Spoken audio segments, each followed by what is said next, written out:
Hey, this is Zara, ReviewZoneHD, and as you can see with the title of this video, this is going to be a counter review of 007 Legends for the PlayStation 3. And I've only done about 3 of these counter reviews this year. I did one for The Amazing Spider-Man, Dragon's Dogma, and Unit 13. And I really only do these if I feel like it's necessary, because I generally do reviews and first impressions for most bigger release titles. And a counter review is kind of a bit of overkill, but once again in this instance I feel like it's necessary, and I didn't want to wait to upload my review to kind of clear some of this up. Now, out of the other counter reviews I've done this year, this is by far the most important because of how bad this official review was. And when I say official review, I'm sure you guys know exactly what I'm talking about, which the official review for this game got a 4.5 out of 10. They labeled it as bad, with the subtitle reading a fundamental misinterpretation of the 007 series. But let's go ahead and take a closer look at the review.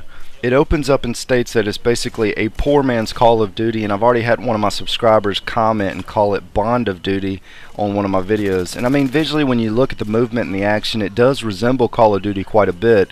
There's no denying that.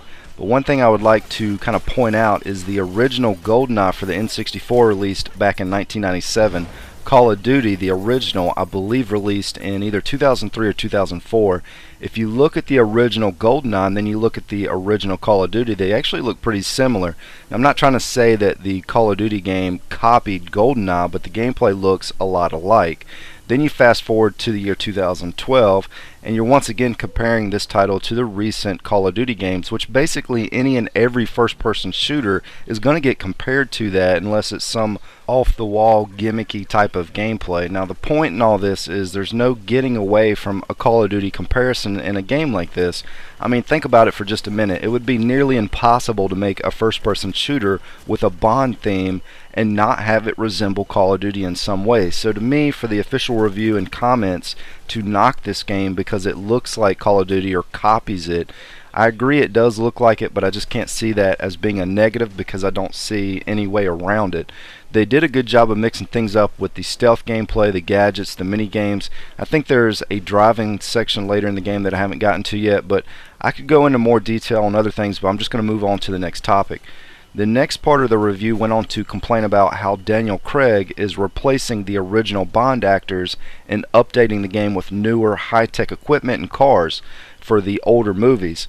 Now, if you like Daniel Craig, then you're not going to mind this at all, but if you don't like him and you like the original Bond actors, then I could see this as being a negative. That's all going to come down to personal taste, though, so I really wouldn't consider that, you know, a knock against the game either. In the next paragraph it stated 007 Legends is barely recognizable as a Bond experience, much less a tribute to the series' proud history. It may as well have been called Call of Duty Bond Ops. All I can do is facepalm on this comment because I don't agree with any of that. I've played all the Bond games on the PlayStation 3. This one feels like what a Bond title should be, so no, I don't agree with that statement in any sense, and I do think it's wrong. Next paragraph called the game painfully dull. Once again, I don't agree with that statement one bit. I think the game's pretty intense just on the normal difficulty, and this is one title I would actually play through it a second time on the harder difficulty, and I don't play through games a second time very often. The only game I've played through twice this year was Sniper Elite V2 and Plants vs. Zombies on the Vita, so again, you know, I don't play through a game twice usually. The next part of the review went on to complain about the stealth mechanics, which I showed a little bit of that in the first impressions video. It's got a stealth tutorial in there. And he stated, if you want stealth gameplay, go play Dishonored instead of this. Now, from the stealth sections that I played so far, they worked pretty well, but he did mention one thing I'll have to agree with, and that is the instant fail that you'll get if you're spotted in specific sections, which I've only come across one so far that had that type of failure to it, but the previous Bond titles had the same type of stealth mechanics in them, so I don't really see the reasoning behind complaining about the same mechanics that have been in place for the previous releases. And I hate to keep saying the next paragraph or the next section, but I'm literally breaking this whole review down, but the next part says the only redeeming feature is the multiplayer. Now, if you read carefully, there's nothing mentioned as to why the actual online multiplayer is good or bad. It just talks about playing local co-op or split screen with some friends. Now, a big reason this topic was probably skipped over is because as of right now, 5:30 p.m. on release day, the online servers for multiplayer are still down. So I'm going to have to assume it hasn't been tested out yet. That's still a big question mark for my own review of if this game's going to be like last year's GoldenEye Reloaded that didn't work that well online. In fact, I did an entire video discussing the online issues. Also, Activision did the most recent Transformers title, which also had some lag issues during the first couple weeks of its release. I'm not sure if that ever got cleaned up or not, but it will be interesting to see what the online multiplayer looks like and the server looks like once it actually starts working. Another thing that was completely missed in the review, which is a big factor on this one, is the length of the game, and that's something that I discussed in the previous video and I'm going to discuss more in my own review. But reading into the next paragraph, it states, why force Daniel Craig's likeness into each of the 5 previous generations of Bond if you're not even going to bother to get his voice? And then he went on to say the sound alike sounds atrocious. Alright, so I did a little investigation on this one. The wiki states that it is Daniel Craig, and I read that before the game released, and it stated that Craig was doing the voice acting, and while playing the game I really didn't think that much of it until I read that in the review. So I did a little research. The verdict is...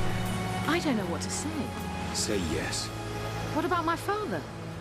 What about Blofeld? It's over.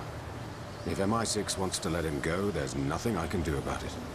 The reviewer was correct. It is not Daniel Craig. It actually shows on the credits in the game that it's not him. But to me, he sounds close enough to him that I may have not even realized this had it not been brought up. But that's kind of disappointing that Daniel Craig didn't do the voice acting. Now finally, to finish this video off, the guy stated 007 Legends doesn't even sound like a good idea on paper and is presented in such a half-hearted manner, and also that GoldenEye Reloaded was a much better game, which holds an 8.5 score on their website. I did a full review on Reloaded last year, and to sum that one up, I stated it was a decent game, I enjoyed it, but because of the broken multiplayer and a few other issues, I really couldn't declare it a must-buy title. The graphics on both of these games are pretty much about the same, and while Daniel Craig did voice Bond on Reloaded, his voice acting on that title was very limited. But when you compare these two titles up to one another, from what I've seen so far on this one, there's not a huge gap between them in terms of quality. Now I'm going to need to play this title a little bit more before I decide which is going to be better between the two, but no matter how you judge it, this is not a terrible game. So for people out there that are leaving comments, such as the one that was left an hour ago on my previous video by Mark CZMU Forever that stated, LOL, this game got a 4.5 out of 10. This game is terrible. I feel sorry for whoever bought this junk. You know, it's comments like that. I really do feel bad for the guys that are judging this game and writing it off because of this crap review that got posted for it. I'm not saying this game's a must-buy. I need to play through it a little bit more before I give a sound opinion on it, but from what I've played and seen so far, it's definitely not a 4 out of 10. Do your own research, watch some gameplay, check out some other reviews for it, but toss that written review out the window where it belongs. I'm not saying everything I say in this video or in my reviews is right and everybody else is wrong, but just do your own research and use your own judgment, people. This is Zero at ReviewZoneHD, and thanks for stopping by.